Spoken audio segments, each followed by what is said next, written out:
Hello and welcome to Zoom In. I am Zunaira Azhar. क्या पाकिस्तान की सियासत और नेशनल सिक्योरिटी एक डायरेक्शन में जा रहे हैं? हुकूमत और पीटीआई के मुज़ाकरात मुल्क के लिए कितने अहम हैं? And the world under Trump, दुनिया क्या एक्सपेक्ट कर रही है? All this in today's zoom in. कुछ बात करते हैं पाकिस्तान के सियासी रवैयों की, सियासत की और नेशनल सिक्योरिटी की। पाकिस्तान का मीडिया लैंडस्केप हो या ड्राइंग रूम्स की डिस्कशन, फोकस कुछ चीज़ों के इर्द गिर्द ही घूमता है जो शायद पहले भी वही थी, आज भी वही है। हुकूमत किसकी बनेगी, अगर गवर्नमेंट बन गई है तो कब गिरेगी, कौन गिराने में मेजर रोल प्ले करेगा, कितने अरसे तक चलेगी, पाकिस्तान पे सैंक्शंस लगेंगी कि नहीं लगेंगी, आईएमएफ से हमें लोन मिलेगा कि नहीं मिलेगा। यानी कि ना हालात बदले हैं, ना ही फोकस ऑफ डिस्कशन। कुछ टर्मिनोलॉजीज़ हैं बिल्कुल इसी तरह, जैसे नेशनल सिक्योरिटी और नेशनल इंटरेस्ट। आपने इनका बार बार जिक्र सुना होगा, और किसी को भी पाकिस्तान में नेशनल सिक्योरिटी थ्रेट करार देना कोई बड़ी बात नहीं है। रोज़मर्रा की पॉलिटिकल डिस्कशंस में ये लफ्ज़ पता नहीं कितनी दफ़ा इस्तेमाल होता है, और हकीकत ये है कि नेशनल सिक्योरिटी पॉलिसी, जो कि किसी भी मुल्क को गवर्न करने का एक बड़ा बेसिक और अहम पॉलिसी डॉक्यूमेंट होता है, जिसके बगैर कोई और पॉलिसी भी नहीं बन सकती, मुल्क चल ही नहीं सकता, वो पाकिस्तान की पहली नेशनल सिक्योरिटी पॉलिसी 2021 में बनी। तो आप अंदाज़ा कर लें कि हमारे पास अगर बेसिक डॉक्यूमेंट ही मौजूद नहीं था तो हम पता नहीं मुल्क कैसे चला रहे थे, और अब भी क्योंकि उस पर अमल नहीं हो रहा तो मुल्क पता नहीं कैसे चल रहा है। नेशनल सिक्योरिटी महज मिलिट्री सिक्योरिटी नहीं होती जैसे कि हमारे यहाँ आम तौर पे समझा जाता है, बल्कि इसके कुछ एलिमेंट्स होते हैं जिसमें फूड सिक्योरिटी है, economic security, cyber security, energy security, environmental security और ह्यूमन सिक्योरिटी पे मबनी एक इंटीग्रेटेड अप्रोच है, जिसके ज़रिए से आप अपने मुल्क को असेस करते हैं, अगर कहीं से थ्रेट आ रही हो तो उस थ्रेट को काउंटर करते हैं। इन सब थ्रेट्स को हमने हमेशा सिर्फ टेररिज्म की मद में समझा है, लेकिन हकीकत ये है कि फूड रिलेटेड थ्रेट्स भी होती हैं, वाटर रिलेटेड थ्रेट्स भी होती हैं, इकोनॉमिक थ्रेट्स भी होती हैं।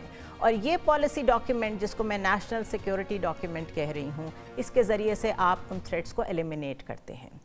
क्या वजह है कि हमारी जो सियासी मैदान है हमारा, और हमारे जो सियासतदान हैं, वो इन बेसिक ह्यूमन नीड्स और ह्यूमन राइट्स को 75 सालों से ज़्यादा में फ़ोकस नहीं कर पा रहे, पॉलिसीज़ ही नहीं बना पा रहे, और सियासत का महवर अवाम के बजाय मुस्तकिल सियासतदान खुद हैं और पावर पॉलिटिक्स हैं। एक नज़र डालते हैं कि पाकिस्तान की नेशनल सिक्योरिटी पॉलिसी के मुताबिक हमारी नेशनल सिक्योरिटी खड़ी कहाँ है। फूड सिक्योरिटी का आलम यह है कि एग्रीकल्चरल कंट्री होने के बावजूद किसानों को कभी एक मेजर स्टेक होल्डर के तौर पे समझा ही नहीं गया। हुकूमत कोई भी हो, मिडिल मैन हमेशा किसानों को एक्सप्लॉइट करता रहता है और किसान एहतजाज करता रहता है। इसी गवर्नमेंट की बात कर लें, गंदम की इमदादी रकम तय होने के बावजूद किसानों को नहीं दी गई, लिहाजा किसानों ने इस बार फिर कम रकबे पर गंदम काश्त की है, और हुकूमती हदफ से 50 लाख टन गंदम कम होने का एक खदशा जाहिर किया जा रहा है, जिसका मतलब है एक दफ़ा फिर गंदम इंपोर्ट करनी पड़ेगी। ये एक साइकिल है, इसमें बहुत सारे लोग पैसे बनाते हैं, किसान गरीब ही रहता है और फूड सिक्योरिटी भी बस ऐसे ही चलती रहती है। इकोनॉमिक सिक्योरिटी को देखें तो वर्ल्ड बैंक, आईएमएफ आपको डिफरेंट असेसमेंट देते रहते हैं, इकोनॉमिक इंडिकेटर्स के बारे में बताते रहते हैं। इन्फ्लेशन, जीडीपी और ग्रोथ के नाम पे गवर्नमेंट आपको कई दावे करती नज़र आती है, लेकिन अवाम वहीं के वहीं हैं जहां 50 साल पहले थे। आईएमएफ के हम परमानेंट क्लाइंट्स हैं, सिंस 1950 हम उनसे कर्ज ले रहे हैं, और उनसे पूछे बगैर बिजली की कीमत भी तय नहीं कर सकते। एक साल के अंदर 1 करोड़ से ज़्यादा लोग पाकिस्तान में गुर्बत की लकीर से नीचे जा चुके हैं। ये है हमारी इकोनॉमिक सिक्योरिटी। अब देखते हैं एनर्जी सिक्योरिटी को। आईपीपीज़ के साथ किए गए मुआहिदे पाकिस्तानी अवाम भुगत रहे हैं। महंगी बिजली की शक्ल में मुस्तकिल बिल्स देना बहुत मुश्किल होता जा रहा है। पाकिस्तान दुनिया में सबसे ज़्यादा महंगी बिजली बनाने में मशहूर है, और पाकिस्तान में पैदा होने वाला बच्चा जो कि बेसिक टर्मिनोलॉजीज सीख रहा होता है, अल्फाज सीख रहा होता है, तो मेरे ख्याल है उन अल्फाज में लोड शेडिंग भी शामिल होती है। हर बच्चा जानता है लोड शेडिंग क्या चीज़ है, हालांकि दुनिया में इस कॉन्सेप्ट को समझने के लिए उनको एक्सप्लेन करना पड़ता है कि इसका मतलब क्या है। अगर सूबाई हुकूमत को देखें तो एक सूबाई हुकूमत सोलर एनर्जी को प्रमोट कर रही है, और वफाकी हुकूमत उसी की मुखालिफ सिमत में खड़ी है, जिसने आईपीपीज़ को माहिदों के मुताबिक अदायगियाँ करनी है। अब आती है human security. Health, education, internet, ये सब बेसिक राइट्स हैं। इनकी फराहमी यकीनी बनाना हुकूमत की बेसिक जॉब है, बल्कि ये एक ही जॉब है। آگے بڑھنے کے مواقع فراہم کرنا تو دور کی بات، پاکستان میں برین ڈرین مستقل بڑھ رہا ہے. جو جا سکتا ہے وہ تو جا رہا ہے، جو نہیں جا سکتا ان میں سے بھی کئی انسانی اسمگلرز کو پیسے دیتے نظر آتے ہیں کہ کسی طرح بس ہمیں یورپ تک پہنچا دیں. پاکستان کے 2 وزرائے اعظم تو صاف کہہ چکے ہیں کہ جو جانا چاہتا ہے وہ جائے، یعنی کہ we are least bothered. Cyber security. آج دنیا میں سائبر سیکیورٹی نیشنل سیکیورٹی کا سب سے اہم حصہ ہے. سائبر سپیس، ڈیٹا رائٹس، ان کی بیس پہ بننے والی سائبر پالیسی، اس کے بغیر کسی ملک کی economy, technology, education and health sectors یعنی کچھ ایگزسٹ ہی نہیں کرتا. دنیا 5G سے 6G کی طرف جا رہی ہے، لیکن پاکستان میں ابھی تک انٹرنیٹ کی سپیڈ ڈسکس ہو رہی ہے. کنیکٹیوٹی کے مسائل ہیں. آئی ٹی انڈسٹری اور نوجوان اگر مایوس نہ ہوں تو کیا کریں. And last but not the least, climate security. گو کہ پاکستان نے دنیا بھر میں اس پلانٹ ڈسٹرکشن میں کوئی خاص کنٹریبیوشن تو نہیں کی، لیکن کلائمیٹ چینج سے متاثرہ 130 کنٹریز میں پاکستان 5th نمبر پہ ہے. اور اگر پراپر کلائمیٹ پالیسی کے ذریعے بڑھتے ہوئے ٹیمپریچرز، فلیش فلڈز، ان سب کا حل نہ ڈھونڈا گیا تو چاہے فوڈ سیکیورٹی ہو یا واٹر سیکیورٹی، پاکستان کی نیشنل سیکیورٹی کا ہر ایلیمنٹ افیکٹ ہوگا. قحط اور پانی کی شدید قلت جیسے مسائل پیدا ہو سکتے ہیں. یہ ہیں وہ بیسک نیشنل سیکیورٹی سے جڑے مسائل جن کو حل کرنا گورنمنٹس کی اصل میں ذمہ داری ہے. انہیں انہی بنیادوں پہ ووٹ بھی ملتا ہے کہ وہ آئیں اور ڈیلیور کریں، مسائل کو حل کریں، لیکن ایسا آج تک نہیں ہو پایا when it comes to Pakistan. Power politics میں نیشنل سیکیورٹی کا لفظ صرف الزامات لگانے کے لیے استعمال ہوتا ہے. تو یہ جو آج کل مذاکرات ہو رہے ہیں، اگر اس کی بات کر لیں، اور جو رپورٹس بھی ہمیں ADB دے رہا ہے، ایشین ڈیولپمنٹ بینک دے رہا ہے، ورلڈ بینک دے رہا ہے، اس میں کتنی صداقت ہے؟ کیا ہماری سیاست سپورٹ کر رہی ہے نیشنل سیکیورٹی کو کہ ہم ڈفرینٹ ڈائریکشنز میں جا رہے ہیں؟ اس سب پہ ڈسکشن کرتے ہیں. ہمارے ساتھ محمد زبیر صاحب موجود ہیں جو کہ فارمر گورنر ہیں سندھ کے. زبیر صاحب، تھینک یو فار جوائننگ اس. میں ابھی بات کر رہی تھی کہ پاکستان کی سیاست میں نیشنل سیکیورٹی کا جو ورڈ ہے وہ تو اس قدر استعمال ہوتا ہے، لیکن حالت ہماری یہ ہے کہ نیشنل سیکیورٹی پالیسی ہماری بس ابھی کچھ سال پہلے ہی سامنے آئی ہے، اور اس پہ بھی کتنا عمل درآمد ہوتا ہے یہ بھی ایک ایسی ڈیبیٹ ہے جو نہ ہی کریں تو بہتر ہے. آپ کو جو موجودہ سیاست ہے جس میں بظاہر کوشش یہ کی جا رہی ہے کہ ٹینشنز کو ڈیفیوز کیا جائے، اکانومی کو بہتر کیا جائے، آپ کو یہ ایک ایسی ڈائریکشن میں جاتی نظر آ رہی ہے جو سپورٹ کرتی ہو ہماری نیشنل سیکیورٹی کو، یا ابھی بھی ڈائمنشنز اپوزٹ ہی ہیں جیسے کہ ہماری ہسٹری ہے؟ جیسے ہماری ہسٹری ہے، ٹینشنز کو ایز کیا جائے، مجھے اس سے مطلب جسٹ ٹو کلیریفائی، آپ نیبرز کے ساتھ کیا؟ نہیں، میں اوور آل جس طرح ہماری اکنامک سیکیورٹی ہے، ہیومن سیکیورٹی ہے ہماری، میں انٹرنلی بات کر رہی ہوں when it comes to the people of Pakistan, governance related. تو ایک تو آپ بالکل صحیح کہہ رہی ہیں. If I am not wrong, Moeed Yusuf جب تھے نیشنل سیکورٹی ایڈوائزر PTI کی حکومت میں، تو اس وقت نیشنل سیکورٹی پالیسی، اور میں ان سے ملا بھی تھا، اور میں نے ان کو یہ کہا تھا کہ آئی ایم شاکڈ کہ for a national security state 70 سال کے بعد تقریباً ہمیں یاد آیا کہ نیشنل سیکورٹی پالیسی بننی چاہیے. اور دوسرا مجھے آبجیکشن اس پر یہ تھا جو میں نے موہت یوسف سے بالکل ذکر کیا تھا کہ آپ نے یہ کہا ہے اور اس پالیسی کو جو اپروو کیا گیا ہے کہ economy will be the central focal aspect of national security. یہی تو ہم کہتے تھے جب ہم یہ کہتے تھے تو ہمیں سرٹیفکیٹ مل جاتا تھا کہ کوئی بھی نیشنل سیکورٹی ڈپینڈ کرتی ہے آپ کی اکنامک پاور پر.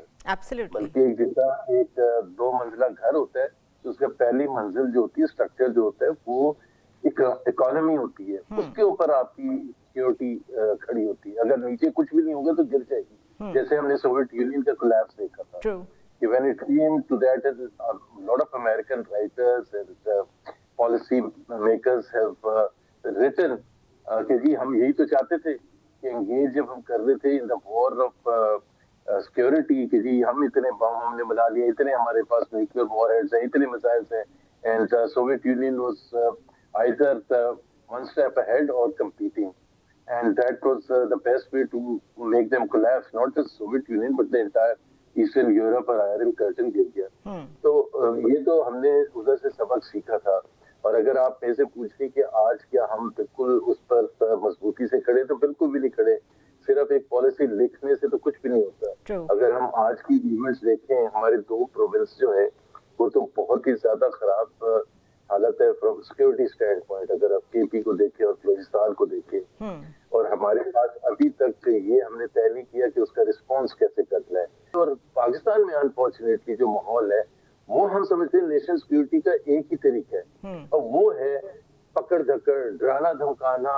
उस पर सोशल मीडिया पर किसने क्या ट्वीट करती है, इलेक्ट्रॉनिक मीडिया पर किसने क्या बोलती है, इतनी सजाएं अनाउंस करते हैं, इतने लोगों को अंदर बंद करते हैं, इतने लोगों को डरा धमका दें तो अमन आ जाएगा। ऐसे अमन नहीं आता। अगर ऐसे अमन आया होता तो फिर नाजी जर्मनी में भी आ जाता, सोवियत यूनियन के केजीबी के माहौल में भी आ चुका होता। वो नहीं आता जब तक आप वो इंटीग्रेटेड पॉलिसी में, जिसमें सबसे ज्यादा इम्पोर्टेंट स्टेक होल्डर अवाम है, जिसमें आप रिकॉग्नाइज करें कि अवाम के क्या एक्सपेक्ट। एक तो foreign policy must reflect the aspirations of the people of Pakistan. Absolutely सबसे ज्यादा इम्पोर्टेंट चीज है। और ये देखें, अगर आप ये 2 एस्पेक्ट हैं, जिसका आज भी अगर आप केपी में या बलूचिस्तान में, जैसा कल बलूचिस्तान में वाकया हुआ, BLA ने जो क्लेम भी किया है, बलूचिस्तान लिबरेशन आर्मी है क्या, कि उन्होंने टेक ओवर बाकायदा कर लिया था और कितने लोगों की वहाँ का नुकसान हुए। But it exposed once again कि despite the best efforts of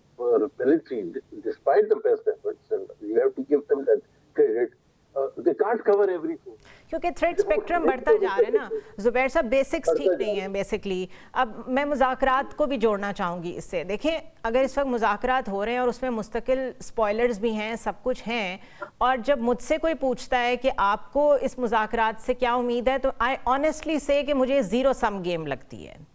but मुझे साथ में ये भी लगता है कि कहीं से तो हमने स्टार्ट लेना है। तो फॉर स्टार्टर्स अगर सारी पार्टीज़ ये अग्री कर जाएं कि और तो कुछ नहीं, कम से कम किसी की गवर्नमेंट गिरानी नहीं है। जिस तरह आज कहने वाले ये कहते हैं कि वोट ऑफ नो कॉन्फिडेंस ना आता तो पीटीआई की गवर्नमेंट अपनी परफॉर्मेंस की बेस पे ही गिर जाती, क्योंकि बाद में ये कहते रहे हैं ना कि वो डिफ़ॉल्ट के करीब छोड़ के गए हैं मुल्क को। तो इनके कहने से फ़र्क नहीं पड़ता, वो शायद जब प्रॉपर टाइम पे इलेक्शंस होते उस वक्त लोग खुद असेस कर लेते। तो क्या जो स्मॉलेस्ट टेक अवे हम एक्सपेक्ट कर सकते हैं पाकिस्तान में किसी भी मुज़ाकरात से, वो ये पॉसिबल है कि कॉन्टिन्यूटी से चलने दें गवर्नमेंट्स को?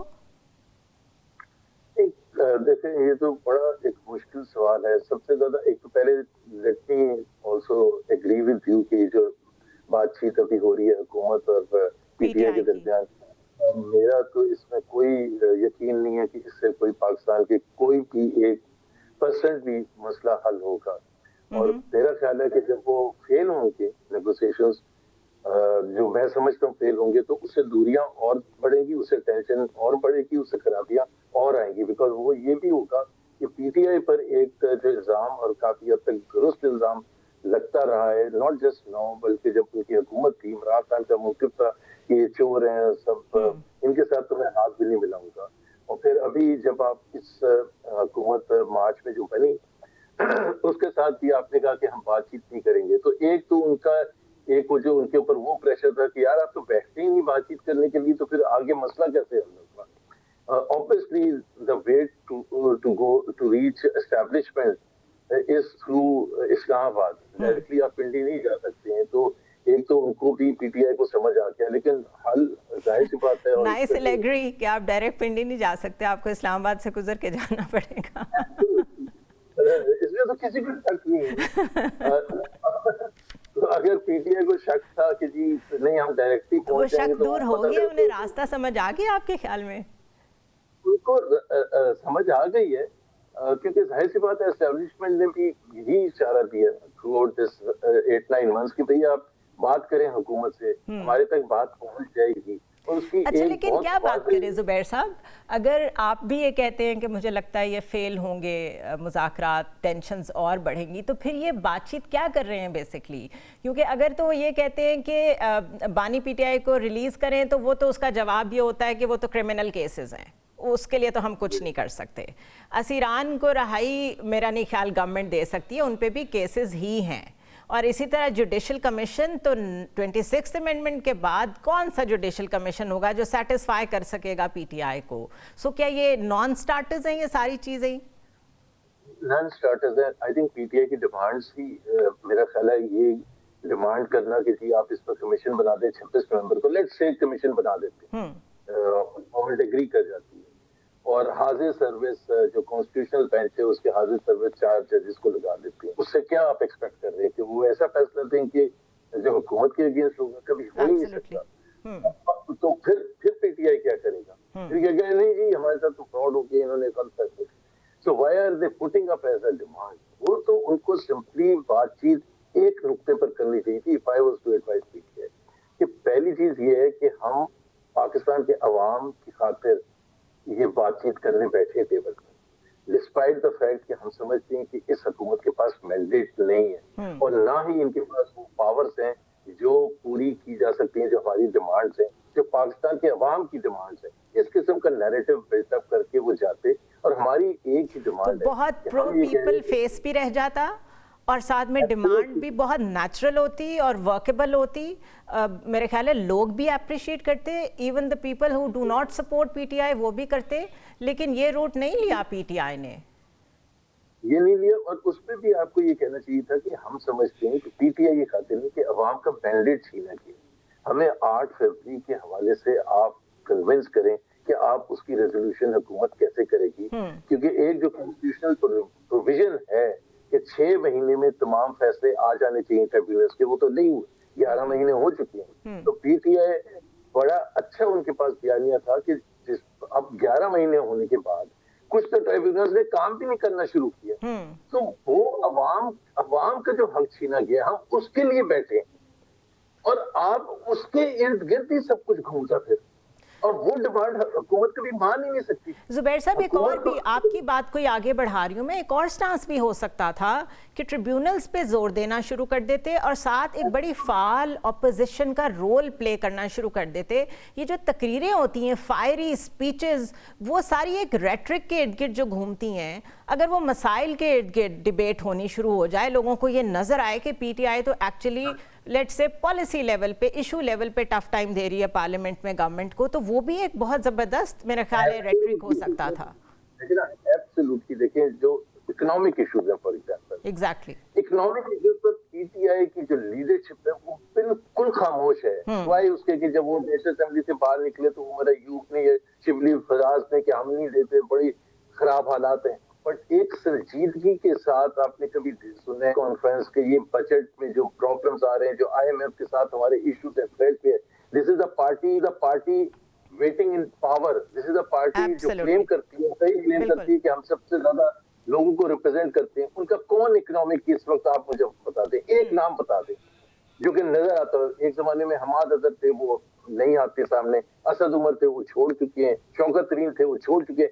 सो आप इतने ज्यादा तरीके से अपने आप को एक्सपोज कर रहे हैं कि आपके पास वही उसी के इर्द गिर्द घूमता है कि जी वो उसकी रिहाई करवाते हैं। बिल्कुल यही ऑप्टिक्स जा रहे हैं कि बस पावर पॉलिटिक्स हो रही हैं, इसका किसी अवामी मैंडेट से, जमहूरियत से कोई ताल्लुक नहीं है। My last question to you, Peoples Party किस पावर शेयरिंग फॉर्मूले की बात कर रही है? वैसे तो इन माय ओपिनियन ये बड़ा डिरोगेटरी वर्ड है पावर शेयरिंग फॉर्मूला, बिकॉज एक तरफ आप अवामी होने का दावा करते हैं, दूसरी तरफ आप ऐसे फॉर्मूले ओपनली डिस्कस करते हैं। What is wrong with People's Party? खुद कहते थे कि कोई एग्जीक्यूटिव का हिस्सा नहीं बनेंगे, अभी क्या हुआ है?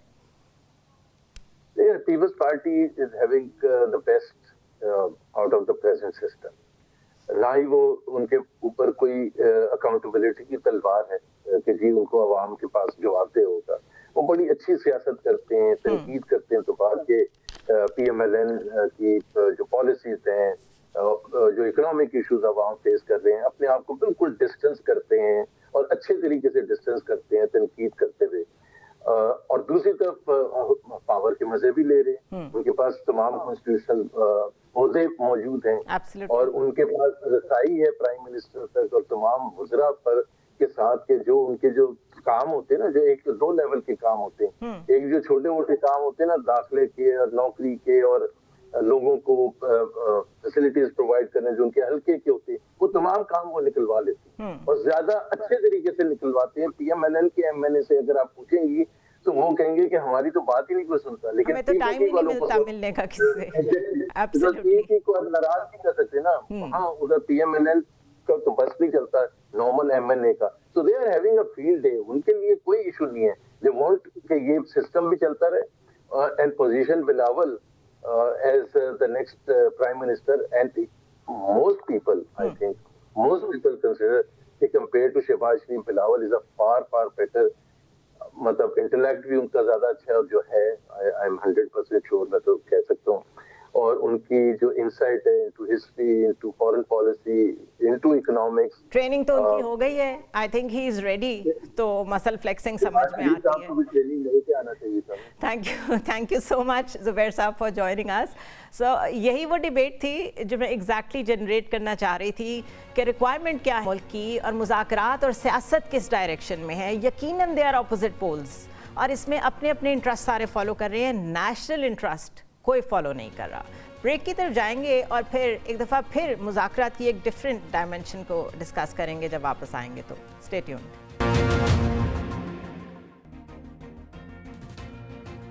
Welcome back to the show once again. और हम बात कर रहे हैं कि क्या हमारी सियासत नेशनल इंटरेस्ट पे चल रही है या नेशनल सिक्योरिटी पॉलिसी पे किसी का ध्यान है कि नहीं है. मुज़ाकरात की अगर बात करें तो मुज़ाकरात में पीटीआई का फोकस कुछ और है, गवर्नमेंट का फोकस कुछ और है.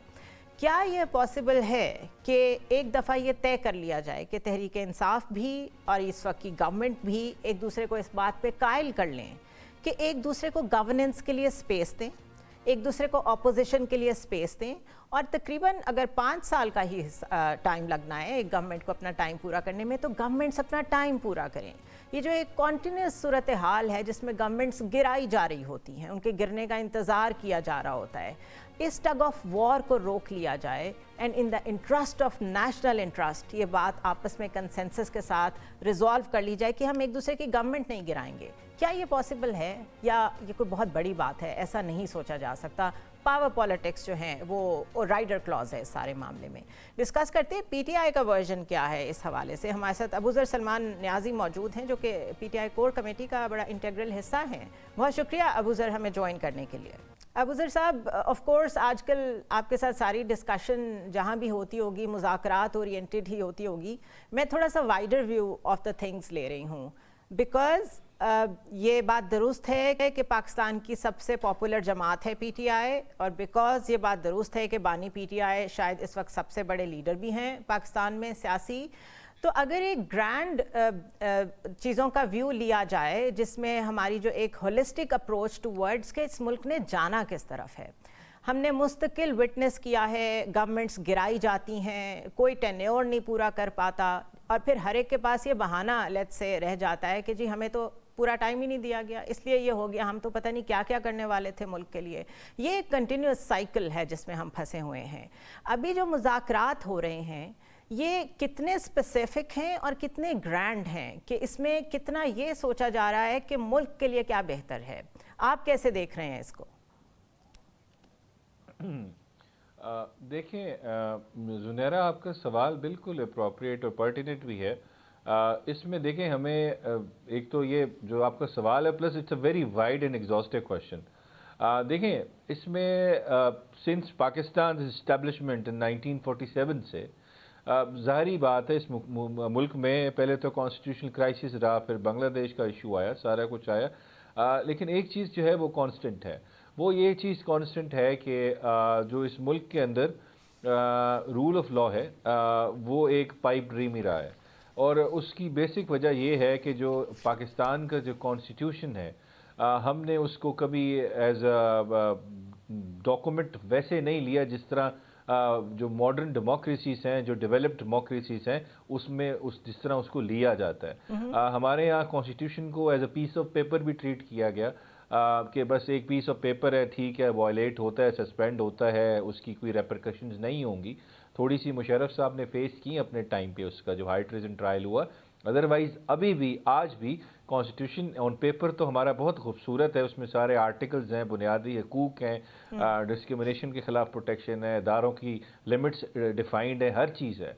लेकिन उस पर जो उसकी प्रैक्टिकल मैनिफेस्टेशन है वो अभी भी बहुत ज़ीरो है या मिनिमम, बल्कि बेहतर वर्ड है मिनिमल, उसकी मैनिफेस्टेशन या एग्जीक्यूशन या इम्प्लीमेंटेशन है. अभी भी जो हम क्राइसिस फेस कर रहे हैं इस वक्त, उसमें जो सबसे बड़ा हमारा इशू है जो इस सारे प्रॉब्लम को जन्म दे रहा है वो ये है کہ دیکھیں 8 فروری کو اس ملک میں چلیں سارے جو پیچھے 1 سال ہوا ووٹ آف نو کانفیڈنس کے بعد خان صاحب کو جیل ہوئی سارا کچھ ہوا، 8 فروری کو اس ملک کی عوام نے ایک نئی سوچ کے ساتھ یہ سوچ کے کہ ہم جو ہماری ول ہے اس کو ہم اپنے ووٹ کے تھرو پریزنٹ کریں گے، ڈپازٹ کریں گے بیلٹ باکس میں، اور پھر ہماری مرضی کی جو لیڈرشپ ہوگی وہ پاور میں آئے گی. لیکن ایسا نہیں ہوا. جو اس ملک کی عوام تھی، جو اس کا جو چہرہ تھا وہ پارلیمنٹ میں ہونا تھا، لیکن وہ چہرہ پارلیمنٹ نہیں بنا وہ اس عوام کا. وہاں پہ کچھ روبوٹس کو انسٹال کیا گیا، اور وہ روبوٹس کون تھے؟ وہ لوگ تھے جو عوام میں تو پاپولر نہیں تھے،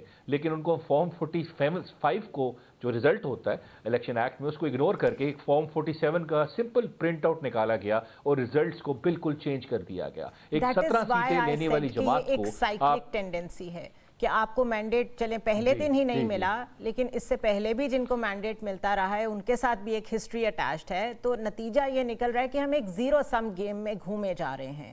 اب ان مذاکرات سے پی ٹی آئی کو تو چلیں یقیناً کچھ نہ کچھ ریلیف ملنا چاہیے، آپ لوگوں کا رائٹ ہے، بالکل ٹھیک بات ہے، لیکن کہیں کوئی ایسی سوچ ہے جس میں کوئی ایسی انڈرسٹینڈنگ اگر ڈیولپ ہو جائے کہ آپ لوگ اتنا ٹیمپریچر جتنا ہائی سب سیاستدان لے گئے ہیں، I am talking on behalf of the people of Pakistan, کہیں کوئی نارمل سی ہمیں سمجھ میں آئے.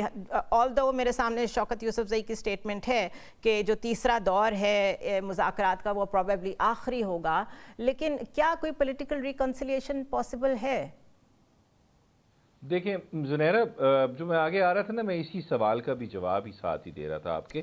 دیکھیں جو آپ بات کر رہی ہیں نا، ٹیمپریچر اوپر چلا گیا ہے، ٹیمپریچر نیچے چلا جائے گا، یہ ساری چیزوں کا جو سلوشن ہے نا، میں پھر وہی بات کروں. I am a lawyer, I have been trained this way. میں نے پولیٹیکل سائنس بھی پڑھی ہے بہت ڈیٹیل میں. دیکھیں اس کا سلوشن ایک ہی ہے. unless and until we people start respecting the constitution of Pakistan, اس ملک کے مسائل حل نہیں ہونے. اب وہ کیسے حل ہوں گے؟ No, why I'm talking about the constitution. اب جو ہماری نیگوسیشنز بھی ہو رہی ہیں ان کے ساتھ، جو ابھی انیشیل ڈیمانڈز آپ کے پاس آئی ہیں اور پھر بعد میں واقعی ساری ڈیمانڈز بھی سامنے آئیں گی. ابھی کیا ہے جی، 26 نومبر کے اوپر کمیشن بنائیں، جب لوگوں کو بے حق مارا گیا، ناحق مارا گیا، لوگوں کو قتل کیا گیا، وہاں پہ مسنگ پرسنز ہیں. اس کے علاوہ 9 مئی پہ کمیشن بنائیں آپ، اس کے علاوہ پولیٹیکل پریزنرز کو ریلیز کریں. ان سب کا انڈائریکٹ مطلب ایک ہی ہے، جو آئین پاکستان کہتا ہے وہ کریں. وہ کیا کہتا ہے کہ جی جوڈیشری کو انڈیپینڈنٹلی فنکشن کرنے دیں.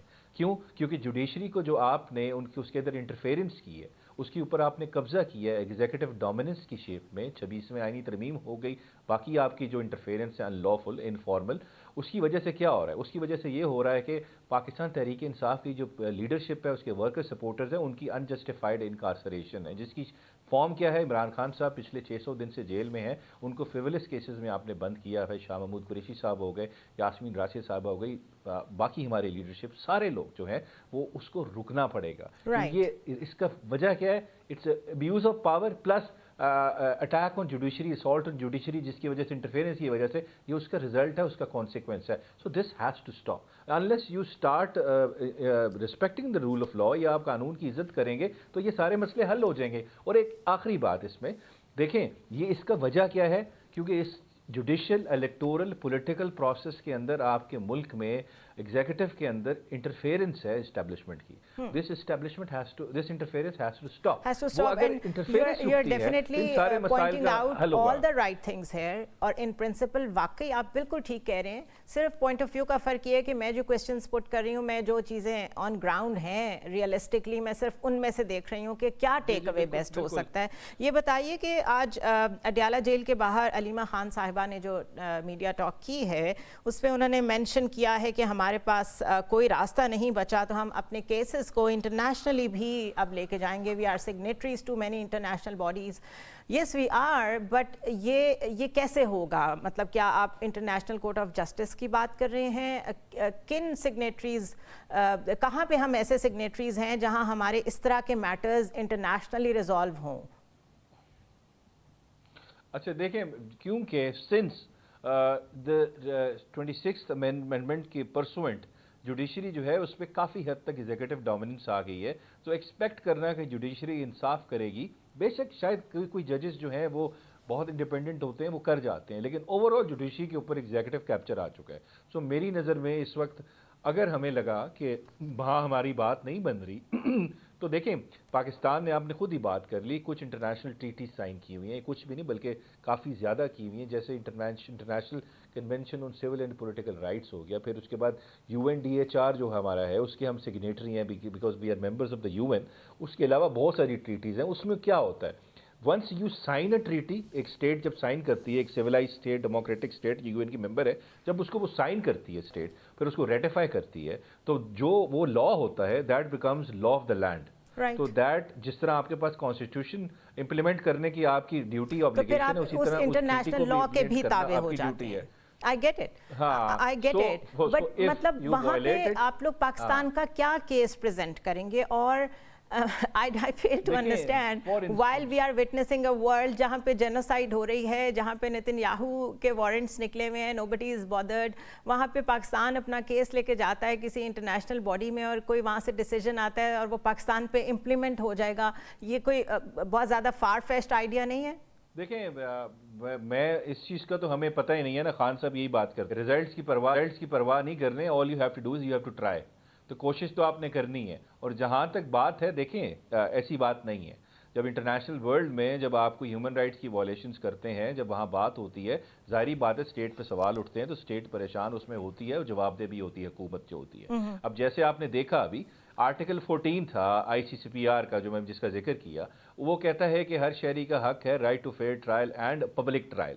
یہ کہتا ہے, یہ انہوں نے سائن کیا ہوا, ریٹیفائی کیا ہوا 2010 میں, اور یہ لنکڈ ہے GSP+ اسٹیٹس کے ساتھ آپ کے, ون آف دا 27 کنونشنز جن کو آپ نے ریسپیکٹ کرنا ہے. سو انہوں نے جب ملٹری کورٹس میں ٹرائل کیا ایک سیکرٹ مینر میں, ان کیمرہ میں, جو پبلک نہیں تھا, چارج شیٹ کچھ بھی نہیں ہے, ٹھیک ہے, وہ ایک ٹرائل کے نام پہ دھبا تھا, پھر اس میں جب لوگوں کو سزائیں دیں تو پھر وہاں سے اسٹیٹمنٹ آ گئی, and that really disturb them, کیونکہ یہ انٹرنیشنل لا کی وائلیشن میں دے ور کیپچرڈ. اور اس کے بعد یہ آپ نے دیکھا سارا ایک پروپیگنڈا چلنے لگ گیا, بتانے لگے جی بڑا فیئر تھا, ٹرائل تھا, سارا کچھ, اٹ واز ناٹ. سو اس کے بعد آپ نے دیکھا سپریم کورٹ بھی اب ہمارا وہ کیس سن رہا ہے. So basically pressure build کر کے this is the idea کہ pressure build کیا جائے جتنا possibly ہو سکتا ہے, تاکہ وہ سارے پوائنٹس جن پہ آپ سمجھتے ہیں آپ لوگوں کی وائلیشن ہو رہی ہے ہیومن رائٹس کی, ان کو ایڈریس کرنے کے لیے یہ گورنمنٹ مجبور ہو جائے. This is what you are saying. دیکھیں ہمارا رائٹ ہے, under the international law the state is bound.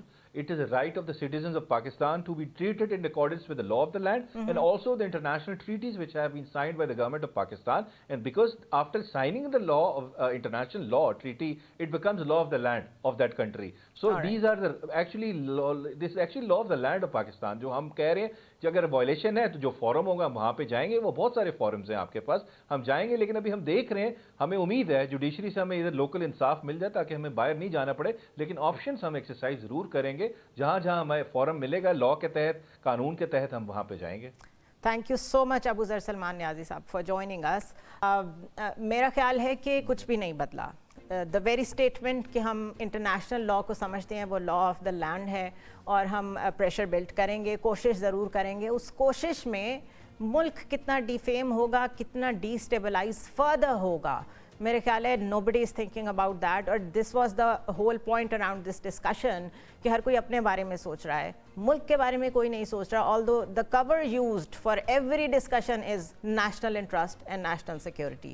Let's take a break here and when we return تو discuss کریں گے the world under Trump. Stay with us.